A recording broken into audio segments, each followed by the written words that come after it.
Hola, antes que nada quiero compartir con vos un texto del escritor argentino Julio Cortázar por escrito Gallina Una. Escuchá. Con lo que pasa es nosotras exultante, rápidamente del posicionándonos mundos estamos hurra. Era un inofensivo aparentemente cohete lanzado cañaveral americanos cabos por los desde. Razones desconocidas por órbita de la desvió y probablemente algo al rozar invisible la Tierra devolvió a. Cresta nos cayó en la PAF y mutación golpe entramos de. Rápidamente la multiplicar aprendiendo de tabla estamos, dotadas muy literatura para las somos de historia, química menos un poco, desastre ahora hasta deportes, no importa, pero de será gallinas, cosmos, el carajo qué. ¿Qué pasa con este texto? ¿Lo entendiste?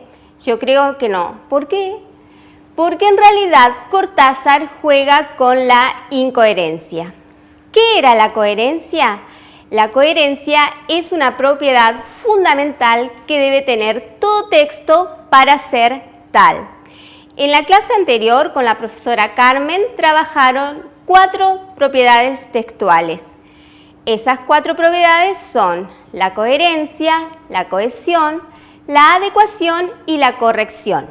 En el día de hoy vamos a trabajar con una de ellas, la cohesión. Veremos qué es la cohesión, cómo se clasifican los procedimientos cohesivos y analizaremos 2 de los recursos léxicos, la sinonimia y la antonimia. En cuestiones de normativa veremos qué pasa con algunas palabras que, según se escriban unidas o separadas, cambian de significado. Vayamos ahora al desarrollo de la clase.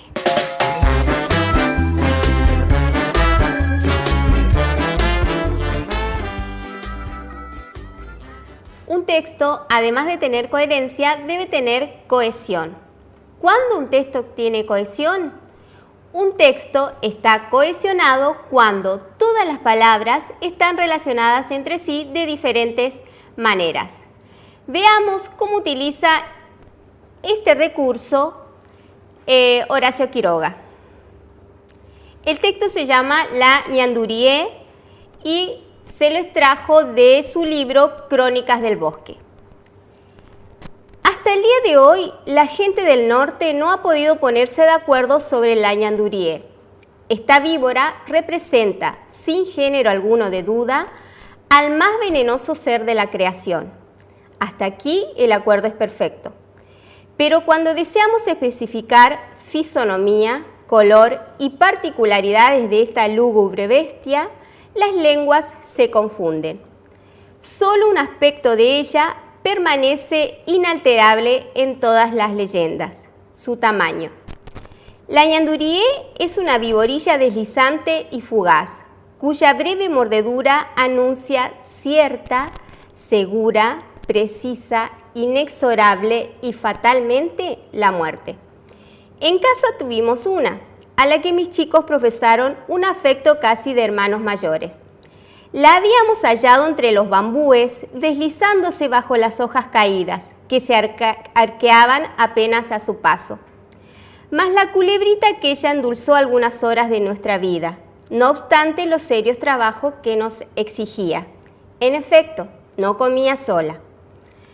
Veamos qué palabras utiliza Horacio Quiroga para nombrar a un solo animal, en este caso a la ñandurié. La nombra como víbora, el más venenoso ser, lúgubre bestia, viborilla y culebrita. ¿Por qué hace esto el narrador? Para evitar repeticiones innecesarias. Y después, ¿a qué sustantivos hacen referencia estos pronombres remarcados, como ven en la pantalla? Los pronombres son aquella, su, la y nuevamente su. Por supuesto que estos pronombres hacen referencia al animal que se describe en todo el relato, la víbora. ¿Y qué palabra se omite en la siguiente oración? En efecto, no comía sola.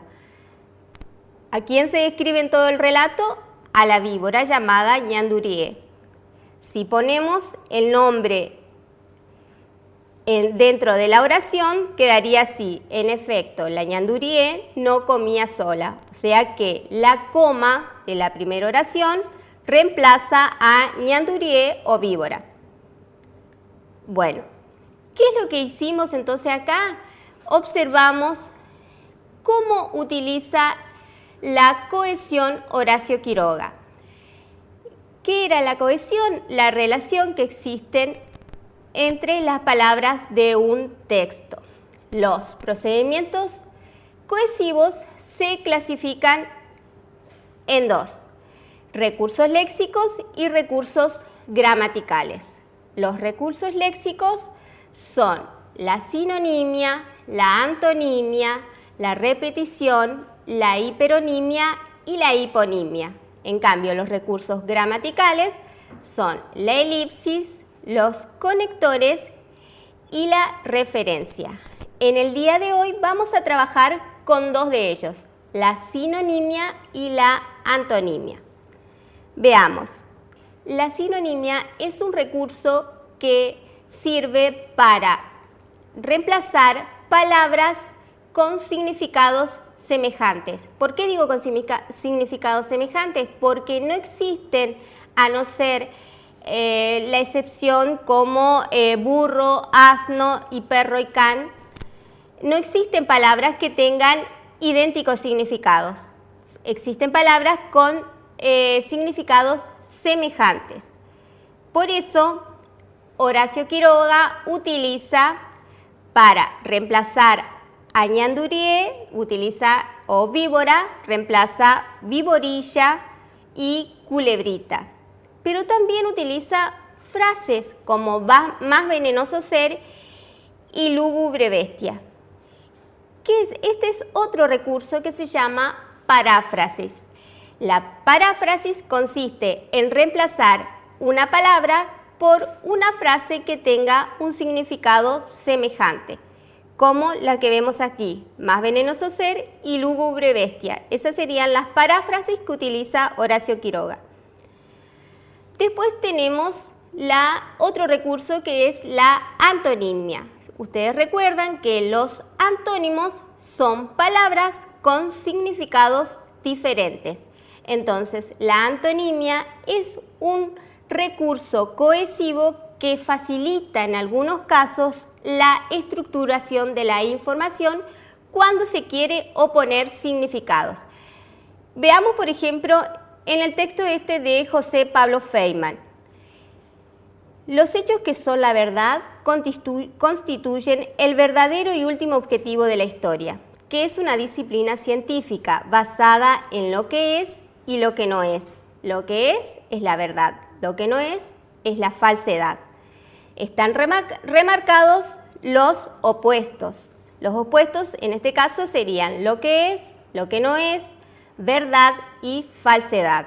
Aquí se utiliza correctamente el recurso léxico de antonimia. Ahora sí, pasemos a la conclusión de nuestra clase.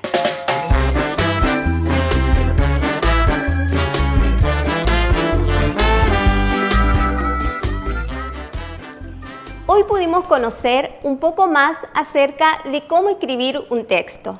Hoy analizamos una de las propiedades textuales, la cohesión. De la cohesión vimos dos de los procedimientos léxicos, la sinonimia y la antonimia. Pasemos ahora a las actividades. Para esta actividad vas a necesitar repasar lo dado en el día de hoy, un cuaderno de anotaciones y una lapicera. Primero, anota los sinónimos que comienzan con H de las siguientes palabras: brujo, suceso, proeza y robar. En la segunda actividad quiero que formes los antónimos de las siguientes palabras. Normal, dócil, biótico y apto. En cuestiones de normativa, quiero recordarte que hay palabras que según se escriban unidas o separadas, cambian de significado. Es lo que pasa con la palabra sobre todo. En un fragmento de la novela El amor en los tiempos del cólera de Gabriel García Márquez, leemos: la mayoría de los pasajeros, sobre todo los europeos, abandonan el pudridero de los camarotes. Como vemos, en este caso, no es cuestión de ponerse el sobre todo, un abrigo, porque sobre todo acá se escribe separado, en cambio el sustantivo se escribe todo junto. Y ocurre también con otras palabras que es cuestión de tenerlas en cuenta para evitar confusiones, como por ejemplo, tan poco y tampoco, tan bien y también, de más y demás. Esto fue todo por hoy, hasta la próxima clase, pero no te vayas porque ya viene la profesora Laura con tipos de clima y biomas en América.